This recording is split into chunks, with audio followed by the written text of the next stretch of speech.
এই যে এইখানে যে টাইলস গুলো আছে এগুলা নিবে না, দেখে পড়ে যাবো কত, এরকম করে বেশি ধাক্কা দেয়।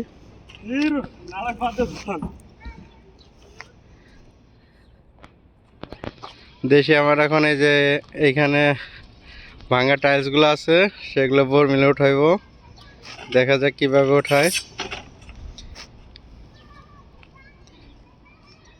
ভাই আপনার অনুভূতিটা কি, এই যে বলদিয়ার রোদের মধ্যে কাজগুলো করতেছেন 60 ডিগ্রি 50 ডিগ্রি তাপমাত্রার মধ্যে, কিরকম লাগতেছে ভাই? ভাই কিছু বলেন। ভাই কি বলবো, ভাইরাল।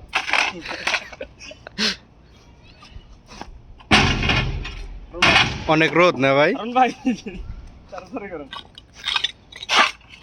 আচ্ছা আপনারা দেখতে থাকেন কিভাবে কাজ করা হয়। নাটক বাদ দেন, বুঝছেন?